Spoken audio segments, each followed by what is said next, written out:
Dans ta vie, personne ne croise ton chemin par hasard. Toutes les personnes que nous rencontrons qui traversent notre vie nous apportent une pièce de connaissance. Elles nous permettent de mieux nous connaître, de comprendre qui nous sommes, nos peurs, nos aspirations. Elles nous apprennent même à vraiment nous connaître en profondeur. Les relations ont un but. Quand elles accomplissent leur but, quand elles ont rempli leur fonction, elles doivent finalement partir. Ce sont comme des leçons supplémentaires qui viennent et, éventuellement, cette leçon doit se terminer. Chaque personne nous enseigne quelque chose, nous apporte quelque chose, nous offre quelque chose et, finalement, une fois leur mission terminée, elles s'en vont. Cette personne peut rester avec toi pendant de nombreuses années, 10 ans, 5 ans, 30 ans. Il y avait un homme qui disait qu'il avait passé 37 ans de sa vie avec une personne, puis il a rompu avec elle. Finalement, après cette relation, il en a commencé une autre, où il s'est enfin senti à l'aise, trouvant la bonne personne après avoir été 37 ans avec une personne précédente. Les gens et leurs leçons peuvent durer longtemps, des mois, des jours, des semaines, des années, toute une vie en fait. Mais chacun a un but pour lequel il est là. Ils nous enseignent des choses sur nous-mêmes, nous disent des choses sur nous, nous permettent même d'explorer ce que nous avions ignoré auparavant. À vrai dire, beaucoup de gens ne se connaissent pas vraiment, ne se comprennent pas, ne se saisissent pas, et ils ont besoin de se voir à travers les yeux des autres. Souvent, ce sont des projections. Souvent, ce sont des messages que nous devons recevoir des lèvres d'une autre personne. Cela est souvent difficile, car on ne se connaît pas assez bien jusqu'à ce que l'on puisse se voir à travers les yeux des autres, se connaître à travers les autres, comprendre comment on fait les choses, comprendre qui on est, sa personnalité, son caractère, sa manière d'être. Nous les connaissons à travers d'autres personnes. Chaque personne a quelque chose à nous apprendre, quelque chose à nous apporter. Et parfois, cet enseignement ne vient pas toujours emballé sous forme d'une leçon comme dans une université ou un devoir universitaire. Parfois, cela va faire mal. Parfois, la leçon est que cette personne s'en va. Parfois, la leçon est que cette personne parte et ne revienne plus dans nos vies, et cela nous apprend à devenir autonomes. On ne perd rien, mais on gagne toujours quelque chose.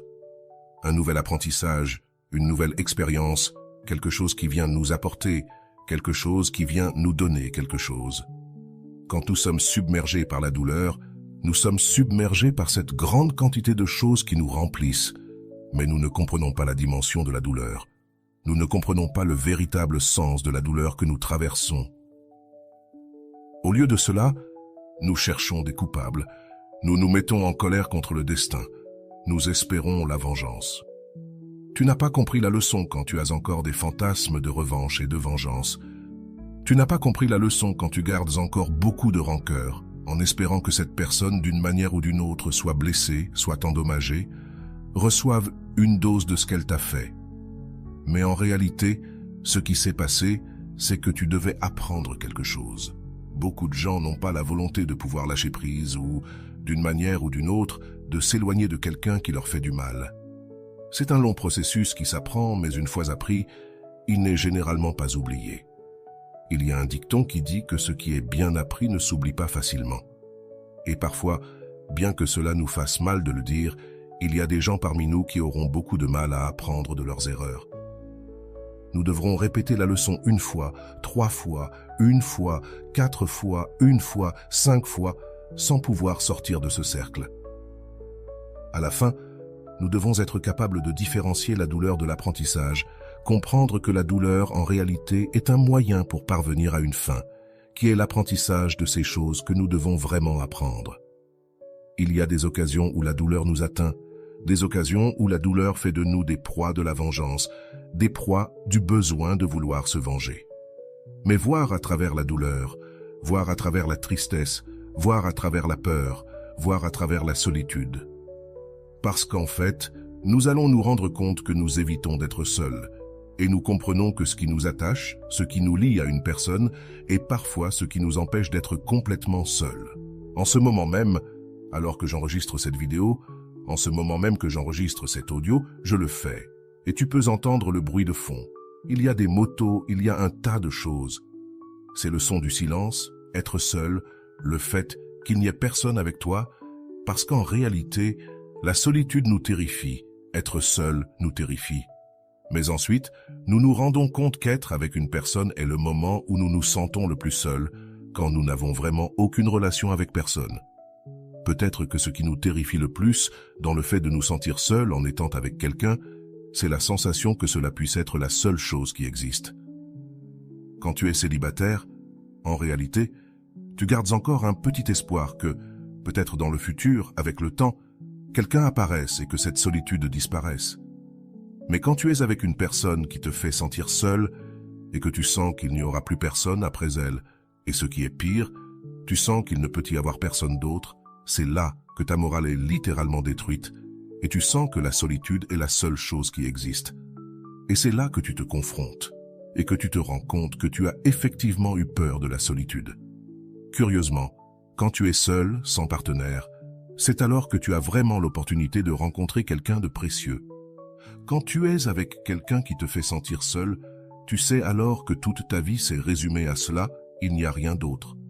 Comprendre cette peur, comprendre la peur que provoque le fait d'être seul, comprendre pourquoi cela te provoque tant de peur, tant de panique, c'est ce qui fait généralement qu'une personne qui t'a fait sentir seul et qui est partie t'offre une leçon personnalisée sur toi-même. En réalité, beaucoup de thérapies, beaucoup de méthodes pour te comprendre sont disponibles sur le marché.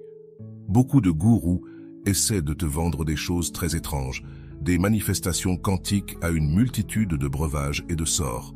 Mais, au final, ce qui va vraiment t'aider à comprendre tes circonstances, c'est de voir à travers la douleur, voir à travers la tragédie. Car en fin de compte, tu peux utiliser toute cette expérience pour te forger, te former et comprendre ce qui s'est passé dans ton esprit, pour comprendre ce qui se passe en toi. Ou tu peux l'utiliser pour continuer à faire la même erreur. Que va-t-il se passer? Que va-t-il se produire quand un frère t'aura trahi? Quand une personne, une amie t'aura trahi? Quand un ami t'aura trahi? Quand un compagnon t'aura trahi? Quand un patron t'aura trahi? Quand un pays entier t'aura trahi? Eh bien, tu vas porter ce ressentiment et le reproduire dans une autre relation. C'est curieux, mais nous traînons régulièrement des choses inachevées, des tâches non terminées. C'est comme s'il y avait une revanche. Tu finis avec Pierre, et tu vas avec Paul, et tu finis par te venger sur lui. Il y avait une femme qui s'en est rendue compte très tôt. Elle se rendait compte qu'il y avait des ressentiments non résolus, qui n'étaient pas résolus, mais qu'elle portait encore.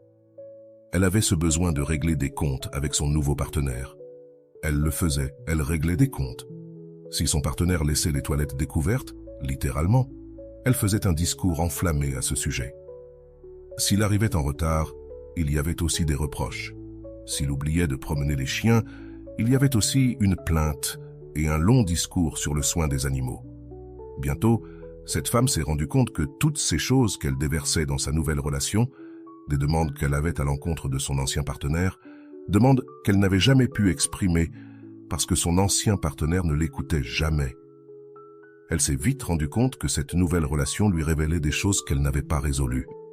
Elle a donc ressenti le besoin de mettre fin à sa relation actuelle et de prendre du temps pour se comprendre, pour comprendre et libérer toutes ces énergies bloquées qu'elle traînait avec sa nouvelle partenaire, ses enfants, ses collaborateurs, ses collègues de travail.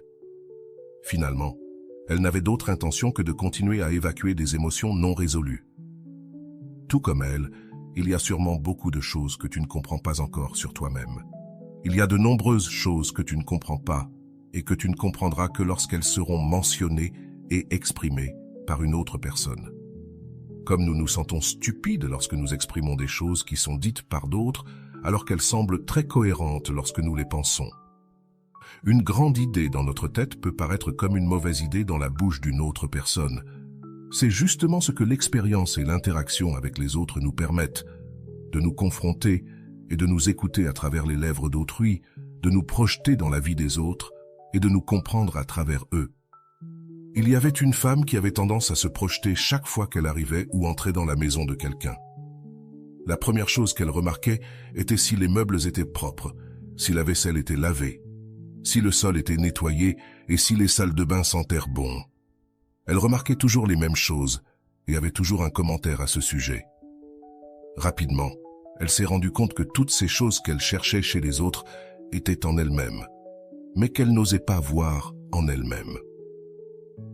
Jusqu'au jour où, littéralement, elle est entrée dans la maison d'une amie et a vu un cadre brisé avec le verre cassé. La photo dans le cadre était complètement déchirée et elle a voulu dire à son ami « Regarde, ce cadre est cassé ». Mais soudain, elle a réalisé qu'il y avait aussi beaucoup de cadres chez elle qui, bien que non cassés, étaient couverts de poussière, mal conservés et n'avaient pas été entretenus depuis longtemps. Elle s'est projetée sur son ami et s'est dit « Ce que je veux voir chez les autres, je vais le voir en moi-même ». Elle a donc commencé à ranger les choses qu'elle voyait autrefois chez les autres. Nous avons souvent besoin de nous voir à travers les yeux des autres. Parfois, nous devons voir le chaos des autres pour nous rendre compte de notre propre chaos. Cette même femme avait aussi tendance non seulement à voir le désordre chez ses proches et amis, mais aussi à juger sévèrement les relations. Pourquoi es-tu avec lui? Pourquoi ne l'as-tu pas quitté? Pourquoi restes-tu avec cette personne? Rapidement, elle s'est rendue compte qu'elle faisait exactement les mêmes choses. Un jour, elle s'est parlé directement dans le miroir comme si elle s'adressait à une autre personne et s'est parlé avec la même dureté qu'elle utilisait pour les autres. Se projeter dans les autres, se voir à travers les yeux des autres et même à travers les histoires d'autres personnes lui a permis de comprendre ce qui n'allait pas en elle. Chaque personne que nous rencontrons nous permet en réalité de nous voir, comme si elles étaient des miroirs. Les relations tendent même à nous montrer une partie presque sombre de notre être, de notre psyché, de notre idiosyncrasie. Parfois, il y a des choses que nous ne voulons pas voir en nous-mêmes, et nous avons besoin de les voir chez les autres. C'est très similaire au cas d'une femme nommée Véronique, qui mangeait excessivement. C'était une femme avec une relation très malsaine avec la nourriture. Cependant, elle ne voulait pas voir cela en elle-même, et se liait avec des hommes alcooliques, accros aux courses et à un tas de choses nuisibles et vicieuses. Cela lui permettait de juger les actes des autres et de les pointer du doigt au lieu de se confronter à elle-même. Quand elle disait « Ce type est obsédé par les courses, il ne me parle pas, ne me rend pas visite, nous ne sortons pas, il est uniquement préoccupé par cela ». Alors qu'elle mangeait des quantités énormes de nourriture, elle s'est rendue compte qu'elle déplaçait en réalité son besoin de confrontation. Il lui était plus facile de ventiler sa frustration sur les problèmes des autres et de penser que quelqu'un d'autre était plus enraciné dans son mal qu'elle-même. Cela lui permettait même d'atténuer et d'anesthésier sa propre douleur. Une fois qu'elle a corrigé son comportement et commencé à surmonter son addiction à l'alcool et aux courses, elle a remarqué qu'elle pouvait se projeter sur cette personne et surmonter ses propres traumatismes. Cela l'a amenée à recevoir d'autres types d'attention et à voir d'autres personnes surmonter leurs addictions, trouvant en elles un apprentissage. Les gens n'ont pas besoin que tu les admires, que tu les divinises ou que tu les mettes sur un piédestal. Beaucoup de ces personnes ont quelque chose d'intéressant à t'apporter et, au final, elles t'offriront quelque chose qui t'aidera, quelque chose qui te permettra de te projeter sur elles et de voir comment leurs réussites ou leurs défis peuvent te guider. Ils ont parcouru un chemin et te montrent comment ils ont réussi. Ils ont parcouru un sentier et tu as un exemple de comment ils ont atteint le sommet de la montagne. Donc, si tu te refermes, si tu deviens hermétique aux opportunités, tu risques de perdre de grandes leçons. Je ne te suggère pas de poursuivre le premier inconnu qui se présente à toi, mais plutôt de te donner la liberté d'apprendre des autres. J'aimerais que tu écrives dans les commentaires la phrase « Je souhaite apprendre des autres ». Cela reflète une ouverture, une leçon de vie. Quelque chose qui te permettra de comprendre que les gens ont un but et qu'ils te l'enseigneront. Ils ont quelque chose à te montrer, et tu apprendras. Donne-toi la liberté, la chance d'apprendre, non pas de chercher la vengeance, le ressentiment ou la revanche, mais de réellement apprendre de chaque chose. Nous perdrons de nombreuses choses dans nos vies à cause de l'orgueil, du ressentiment ou des représailles. Nous perdrons de grandes opportunités pour ces raisons. Alors, rappelle-toi, apprendre est la base pour surmonter la douleur. Comprendre que chaque expérience t'apporte quelque chose est la base pour saisir les choses. Je t'encourage à écrire cette phrase dans les commentaires que je viens de te donner. Prends conscience que c'est un processus qui permet à ton esprit de s'entraîner pour capter tout ce que l'univers, Dieu ou qui que ce soit veut t'enseigner. Il y a un grand apprentissage, quelque chose qui t'attend.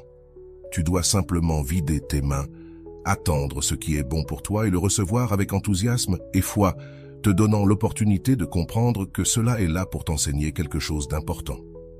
Si ce style de vidéo te plaît, fais-le moi savoir dans les commentaires, partage et abonne-toi à cette chaîne. On se voit une autre fois.